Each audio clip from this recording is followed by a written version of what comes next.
In the spring of 1199, King Richard I of England, celebrated as Richard the Lionheart, met an untimely death. Known for his valor in the Crusades and his formidable presence on the battlefield, Richard's end came not in glorious combat but outside the modest Château de Châlus-Chabrol in France. This unexpected demise raises the question: was it a tragic accident or the result of a calculated scheme?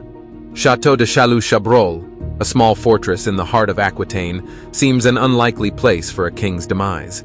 Richard was there to suppress a rebellion led by the Viscount of Limoges, who had allied with King Philip II of France against him. Some accounts also mention a rumored treasure discovered by the castle's lord, which Richard sought to claim. The irony is palpable.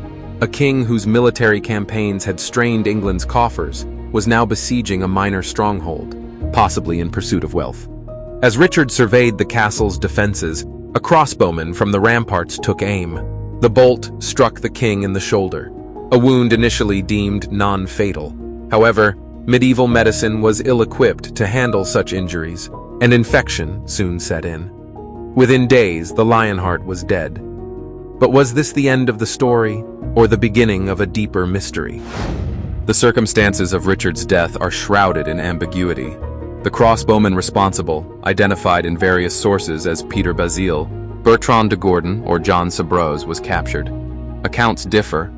Some suggest Richard, admiring the man's bravery, pardoned him. Yet, after the king's death, the archer was executed, flayed alive and hanged, raising questions about the true nature of his fate. The wound itself invites scrutiny. Some chronicles assert that improper removal of the arrow led to gangrene. Others hint at deliberate medical negligence, suggesting the possibility of assassination.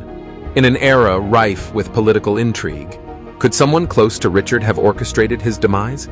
Consider the political landscape. Richard's death left his territories vulnerable. His younger brother John ascended the throne, a ruler whose reign would be marked by incompetence and unrest. Did John stand to gain from his brother's death? While sibling rivalry for power was common in medieval Europe, concrete evidence implicating John is lacking. Then there's King Philip II of France, Richard's long-standing adversary. Their rivalry was intense, with Philip seeking to reclaim lands held by the English crown.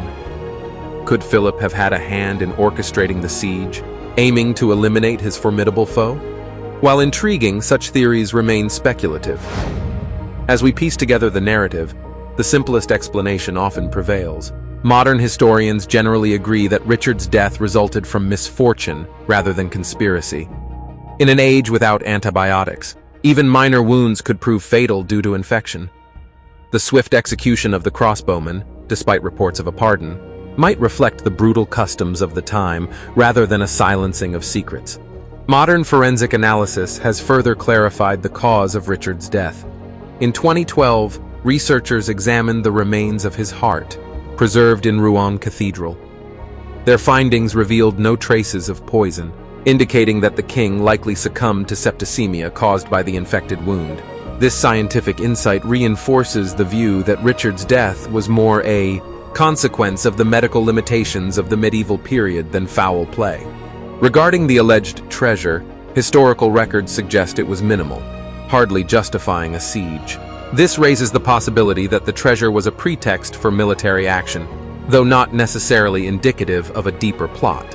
Ultimately, Richard the Lionheart's death underscores the fragility of life and power in medieval Europe.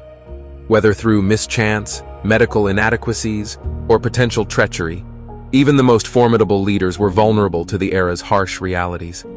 Thank you for watching. If this exploration of history intrigued you, please subscribe to our channel and share your thoughts in the comments.